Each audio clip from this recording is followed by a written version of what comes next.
I'll never forget the night we'd buried my uncle. He was the black sheep of the family, always wrapped up in some mystery or trouble.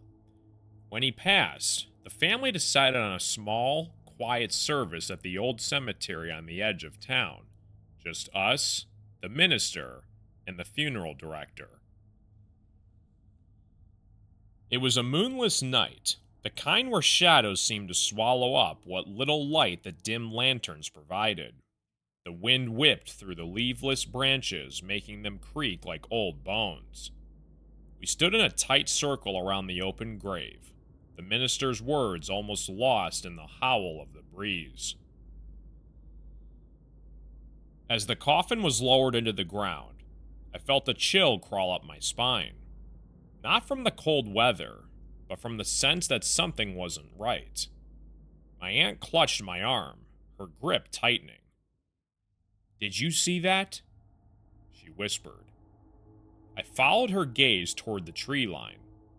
At first I saw nothing, just the skeletal outline of trees swaying in the wind. Then movement. A figure emerged, stepping slowly into the lantern light. It was a man, gaunt and pale, dressed in tattered clothes that looked decades old. His hollow eyes locked onto the coffin as if he recognized it. Who is that?" someone stammered, but no one had an answer. The minister stopped mid-prayer, his voice trembling as he clutched his Bible. The man walked closer, unbothered by our stares, his footsteps silent despite the gravel beneath him. When he reached the edge of the grave, he knelt, brushing his fingers over the coffin lid as though greeting an old friend. And then he spoke, his voice raspy and dry, like leaves scraping across a tombstone. "It's been a long time, brother." Brother? My uncle was an only child. My aunt collapsed into sobs, but no one moved to comfort her. We were frozen, paralyzed by the man's presence. He looked up at us then, his sunken eyes scanning each of our faces. "You buried him here? Of all places?" he asked, his tone filled with quiet anger. "Who are you?" I finally managed to choke out. He ignored me, turning his attention back to the coffin. "You never kept your promises," he muttered. Then he rose to his feet, dusted off his tattered jacket, and walked away, disappearing into the darkness as quickly as he'd appeared. The funeral director cleared his throat and muttered something about finishing up quickly. The rest of us stood in stunned silence as the grave was filled, the dirt sealing whatever secret had just risen to the surface. Later on, I tried to ask my family about it, but no one wanted to talk. Even now, years later, I can't shake the memory of that pale man and his whispered words. Sometimes late at night, I wonder, what promise did my uncle break? And who or what was waiting for him in the dark?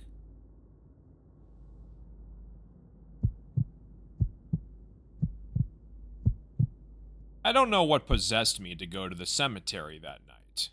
Maybe it was a dare I couldn't back down from, or maybe it was the guilt. My best friend Sarah had been buried there just 2 weeks before, and I hadn't been able to bring myself to visit her grave. It was close to midnight when I slipped through the rusted iron gates.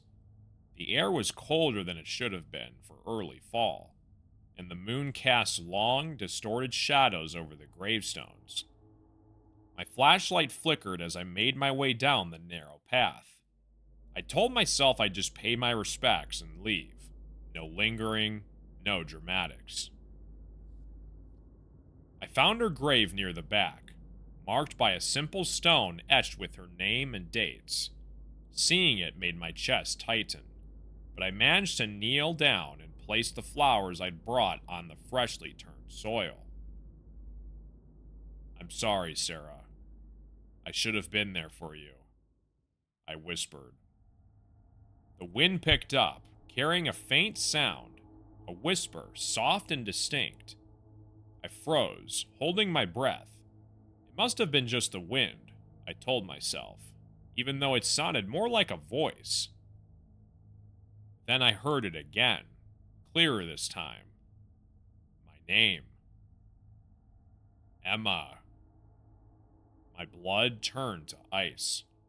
I whipped my flashlight around, its beam trembling as much as my hands. The cemetery was empty, just rows of silent headstones stretching into the darkness. Sarah? I croaked, my voice barely audible. The whisper came again, but now it sounded closer, almost right behind me. Emma, why don't you come? I spun around, the flashlight beam slicing through the shadows. At first I saw nothing, but then just beyond the light's edge, I caught movement. A figure, standing among the graves. Sarah? I whispered, my voice trembling. The figure stepped closer, and I could see her face now. It was Sarah, but her skin was gray and sunken, her eyes hollow and accusing. You left me. I needed you, and you left me. I stumbled back, nearly dropping the flashlight. I'm sorry, I didn't know. You knew! She screamed, her voice splitting the night. The graves around me seemed to shift, the earth trembling beneath my feet. I turned and ran, my flashlight beam bouncing wildly. The path twisted and turned, but the whispers followed me, overlapping now. A chorus of angry, mournful voices calling my name. When I finally reached the gate, I slammed into it, fumbling with the latch. Behind me, the whispers grew louder, closer. My hands shook as I wrenched the gate open and sprinted to my car. I didn't stop driving until I was miles away, but the whispers still stay with me, lingering in my ears long after I'd left the cemetery behind. I've never gone back. I don't know if it really was Sarah or something else that had taken her voice, but I learned one thing that night. Some apologies come too late. Some places are better left undisturbed.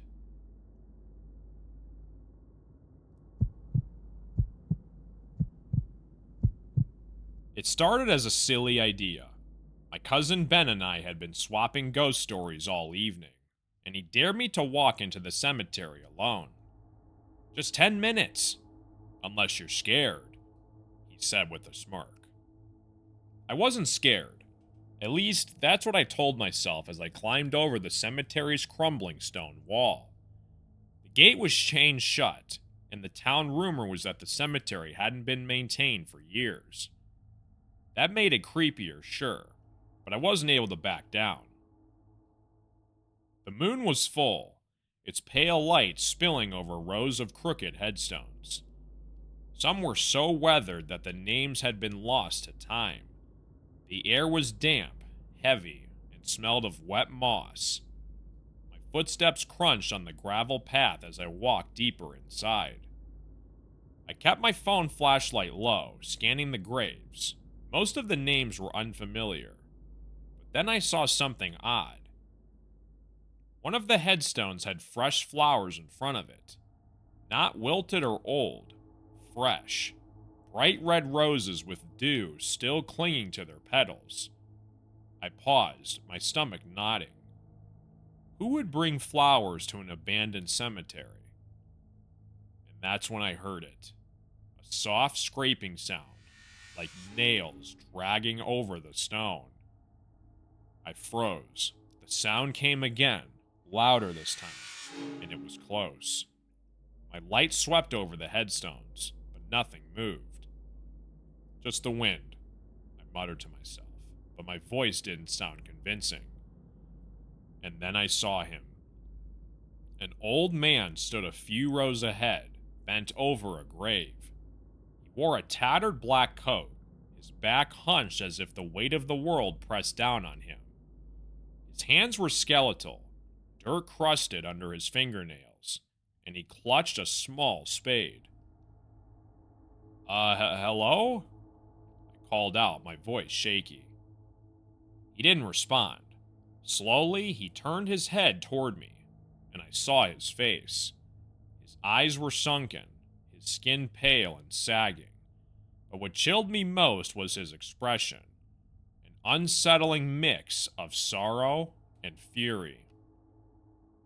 You shouldn't be here, he told me, his voice dry and cracked.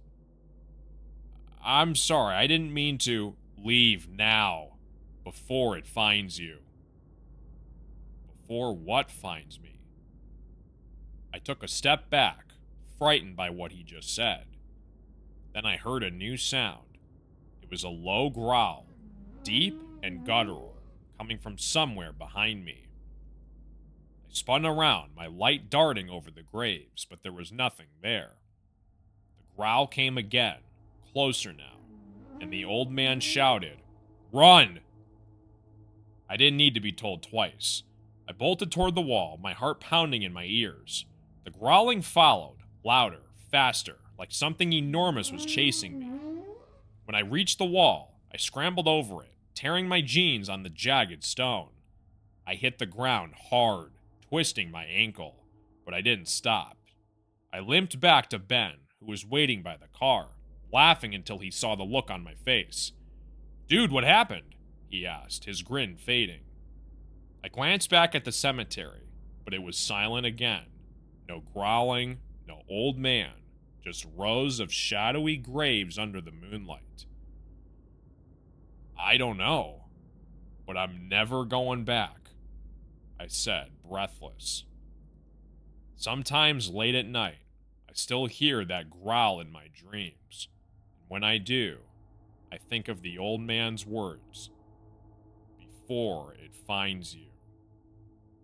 I don't know what it was, and I pray I never find out.